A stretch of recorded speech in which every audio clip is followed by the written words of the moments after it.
میرے حضور سے پوچھا گیا مومن بخیل ہو سکتا ہے؟ کہا نہیں، مومن سخی ہوتا ہے، لیکن ہو سکتا ہے کبھی بخل بھی کر جائے، بشر ہی تو ہے۔ پھر پوچھا گیا مومن بزدل ہو سکتا ہے؟ کہا نہیں، بہادر ہوتا ہے، لیکن ہو سکتا ہے کبھی بزدلی بھی کر جائے۔ بلکہ ایک مقام پہ فرمایا مبخلتن مجبنتن، اولاد کے بارے فرمایا جب بندے کی اولاد ہو جاتی ہے تو دو خصلتیں آ جاتی ہیں، اولاد بخیل بھی کر دیتی ہے، اولاد بزدل بھی کر دیتی ہے۔ جب بندے کی اولاد نہیں ہوتی ہے تو اس وقت بڑا دلیر ہوتا ہے، ہر میدان میں ہاتھ ڈال لیتا ہے، اولاد کے بعد تھوڑا سوچنے لگتا ہے۔ تو میرے حضور نے فرمایا مبخلتن مجبنتن، اولاد تھوڑی سی بخل بھی پیدا کر دیتی ہے، اولاد تھوڑی سی بزدلی بھی پیدا کر دیتی ہے۔ تو پوچھا گیا مومن بزدل ہو سکتا ہے؟ کہا دلیر ہوتا ہے، لیکن ہو سکتا ہے کبھی بزدلی بھی کر جائے۔ پھر پوچھا گیا بخیل ہو سکتا ہے؟ کہا سخی ہوتا ہے، لیکن ہو سکتا ہے کبھی بخل بھی کر لے۔ تیسری بات میرے حضور سے پوچھی گئی مومن جھوٹا ہو سکتا ہے؟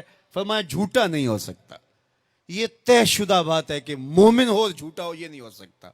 میں اور آپ اپنی زندگی میں اتریں، اپنے شب و روز میں اتریں، اپنے کاروبار میں اتریں، اپنے دوستوں کی بیٹھک میں اتریں اور دیکھیں ہماری زندگی میں کہیں جھوٹ تو نہیں جڑا ہوا۔ میرے حضور نے تو مومن کی شان بیان کی کہ وہ جھوٹا نہیں ہوتا، اور میرے حضور کا نمایاں وصف صادق اور امین ہے، جس کو کافر بھی مانتے تھے۔ جب آقا کریم نے کوہ صفا پہ چڑھ کے کہا میں اگر کہوں کہ پہاڑ کی دوسری جانب سے ایک لشکر آ رہا ہے جو تمہیں تاخت و تاراج کر کے رکھ دے گا تو تم میری بات مان لو گے؟ تو انہوں نے کہا نہ بھی نظر آیا تو ہم کہیں گے ہم اندھے ہیں، آپ سچے ہو۔ جو اتنا سچا، جس کی صداقت کی قسمیں کھائی جائیں، جس کی امانت کی قسمیں کھائی جائیں، ہم اس کے غلام اور اس کے امتی ہوں۔ یہ بالکل آپ کے پاس جاپان بستا ہے، ایشیائی ملک ہے، اور وہاں بچہ بھی جھوٹ نہیں بولتا۔ وہ کوئی اور گوشت پوست کے بنے ہوئے انسان ہیں، نفس اور شیطان ان کے ساتھ نہیں جڑا ہوا؟ کیا ان کی ضروریات اور ان کی مجبوریاں نہیں؟ لیکن وہ جھوٹ کیوں نہیں بولتے؟ ان کی ماں نے بتایا بیٹے جھوٹ نہیں بولنا، ان کے باپ نے بتایا بیٹے جھوٹ نہیں بولنا، ان کے استاد نے اسکول میں بتایا بیٹے جھوٹ نہیں بولنا۔ اور ہم کیوں بولیں؟ ہمارے نبی نے بتایا جھوٹ نہیں بولنا، ہمارے آقا نے بتایا کہ جھوٹ نہیں بولنا۔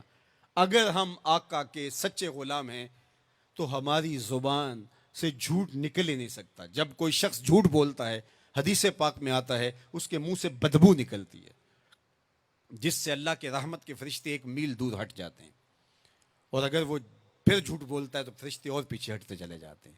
اب سویر سے لے کر شام تک جھوٹ جھوٹ اور جھوٹ، اور فرشتے کہاں کے کہاں پہنچ گئے۔